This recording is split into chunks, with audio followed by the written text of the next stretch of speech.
you so much for speaking to Good Times, but what we are discussing is not exactly the good times of Indian history, I would say, one of the most horrific events. And you actually are showing the backstory, the investigation. So what was the idea behind that when you heard about that? We knew what happened, but as a filmmaker, why did you want to unravel the investigation? I didn't want to originally. I was put up to it by a family friend who was recently retired from the Delhi police 6 years ago, and he had seen my previous films, and he suggested I work on this as a story. And I was very resistant to it. It was still very, still is sensitive, but it was very recent after the time. And he said, listen, why don't you just read the verdict that's come out at the time? It was the Sessions Court verdict. And see what's in there, and if you're intrigued, I'll introduce you to some of the officers involved in the case, and if you're further interested, then, you know, go for it. Make something with it. Yeah, he trusted me. And so I read the material. I was very intrigued. I met the officers, and I got to know them over and over again after several meetings, and then started to understand it from their point of view. And these are the people that first of all, we had a lot of anger towards at that moment. And secondly, these are also people we generally task with keeping us safe. These are the people who are supposed to be fighting this type of evil. And so the insights they were giving me as people, emotionally, compassionately, I was so amazed, and I realized I don't think people are not talking to you. Your point of view on this, especially as lady officers, as female officers at the front lines, we're not getting the insights that you have. And so that became the motivation for me of, hey, I mean, at the very least, what I do is communication. Let's see if, you know, if I can fictionalize and dramatize a story out of this, which encompasses the emotions you're conveying to me. I think something really positive can come from this in the future. And you play an officer who led the investigation, but also there's a woman who's dealing with, she's a mother, she's a woman, she's dealing with the whole thing, and then she sees this crime, and then she's also an officer who's bound by duty. So there are two layers, and she wants justice. So what was it, how did you approach that character? First, there weren't just two layers. There were multiple layers, can't even begin to count them. Yes, she's an officer, but she's also a woman. Yeah. And man, woman, irrespective, she's a person. This is her job. This case became personal for her. You know, like it's mentioned in the show that there's one case that becomes personal for every cop, and this one became personal for her. And as far as her being a mom is concerned, well, once you're a mom, I don't think you ever stop being a mom. So there are various layers to her, and there is vulnerability, there is pain, there is anger, but what she actually did, the DCP, was channelize all of it, block out the emotions so that it wouldn't cloud the investigation, and just focused it right onto finding these guys. So did you get to meet the lady who actually helped the investigation? Absolutely. I did. My privilege and honor. She's kick-ass.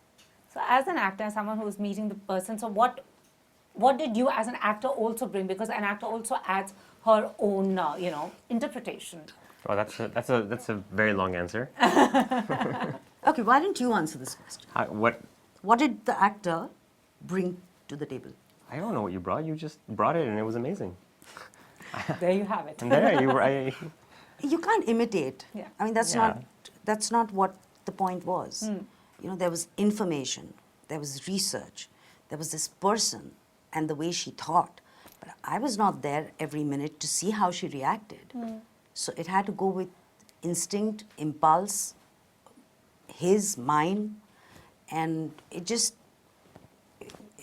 took a life. I mean, she just became who she became. Yeah, and it can be a little overwhelming because you're living that character for 62 days, I think, at a stretch that you shot this. It can be mentally taxing for the one directing it and the one playing it as well. It can indeed. Yes, it still is. It still is. For me, it's been 6 years, nonstop, every day, on this, tormenting. But if you're going to go through this, if you're going to decide to do a project like this, you can't do it half-ass. You have to completely commit to it in every way to do it justice. It's something when I first met her, I'd asked of her that she had to meet me halfway on this and give it all. That doesn't. I can't speak for kind of what's happening emotionally inside her personally. We all have our own things to grapple with, as I'm sure you do too. When you're covering it, there's the professional side of it, but there's also what's happening in your own head, right? In a project like this, you channel that because it's a dramatic retelling, and you're creating characters that take on a life of their own, which is what she did, absolutely, and it has its own complexities and consistencies.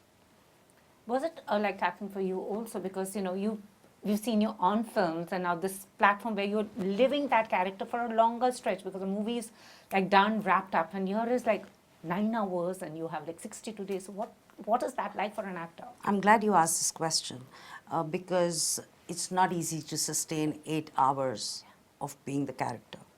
A film is far simpler. Yeah. Also, because this is a story of 5 days, it just goes from, you can't miss a beat. It is actually just those 5 days that she went through, that the entire team went through. So it had to be precise, almost. I mean, the time had to be precise. At this point of time, she was at the hospital. This point of time, the first guy was caught. This point of time, she instructed everyone, informed the commissioner.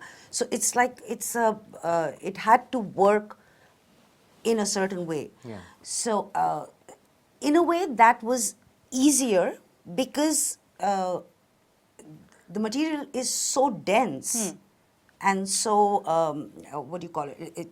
It's like precise, and it's just compact in terms of the time of the time of those 5 days. And it's cause and effect. One Yeah. thing must lead to another. Yeah. Yeah. So and they're facts. If it's difficult if you're doing a fictional story, Yeah. and then you have to keep in mind, okay, the graph, etc., etc., etc. This was like 5 days. I had it on paper. What is the time she went? How many hours was she awake? Everything, every small thing. And also we learnt our lessons from there. Maybe somewhere we haven't learnt our lessons, but laws for women's safety became a little more stringent. But here you've also tried to show the police force, you've humanized the police force, because we usually see them as, there's a stereotype, like for what we see in Bollywood and what we see, outside happening. So there also is an attempt, would I say, to humanize the police force? Yeah, certainly. That's one of the reasons I took this on, to do something different, to do something unique. It's not something we see in film and media often, but to humanize them is just to share personal stories. The lives that they lead are very similar to the lives we lead, except for their profession, and then the emotional toll. So if I speak to an officer who says their biggest fear they deal with horrendous sexual violent crimes, but their fear is their daughter might go away and never come back if she goes to a school abroad. And that's the concern of a mother, not necessarily of a hardened sub-inspector. Those types of stories, I think, are so important when an officer says, if I go and meet somebody for my daughter's marriage and they find out I'm with the police department and they call it off. And this is a case of somebody who is absolutely, he's a good person, trying to do the right thing every day and takes the hits for it. And that personal toll, and it's like, wait a sec, I don't think we don't know about this. I've never heard this before. Those things then become the basis for which I can write the story, which hopefully is rooted in emotions that we all relate to. And also the OTT platform, this is to both of you, as a filmmaker, also as an actor, because, sometimes a filmmaker and an actor struggles to sustain a viewer's interest for those 120 hours. But now you have people binge watching, for 9 hours, 10 hours at a stretch. Is it liberating for you as actors and filmmakers to have this platform? Liberating is a very strange word. I mean, it's different. Times have definitely changed. As an independent filmmaker, for the last 5 years, it's been, when you try and get a film finance, it's 90 minutes. Oh, it's too long. Make it 85 minutes. Yeah. Tension span is reducing. Then all of a sudden this happens, and platforms like Netflix come, and it's like, no, wait a sec, make it 8 hours. Because people do have the patience. Yeah. It's just a different type, it's a different time now. And people are ready, I think, to digest more. Richer characters, longer stories, more elaborate details. So definitely, Liberating is an interesting word because it's not just liberating, it's a whole new way of thinking of I can really indulge in richness in storytelling, which it was never available before. What about you? Also, it depends from project to project, right? I mean, if it's not great, you wouldn't be, I mean, a 15-minute short film wouldn't be able to hold somebody's interest. That's true. So it kind of depends on how it's created, what it's created. And there is a certain, I mean, when you see shows, you realize they're on the same level as films are. And I'm not just talking about the production value of it. I'm talking about the script, the kind of work that goes into it, the kind of direction, the kind of cinematography. So, Times have changed, yes.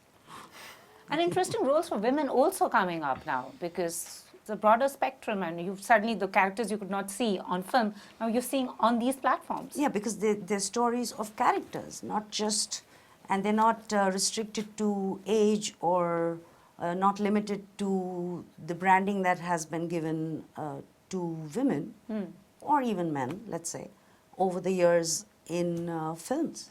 So yes, it does open their stories, they're real people. Every character is the hero of the show. And and it opens the door to ensemble storytelling for the first time in a long time.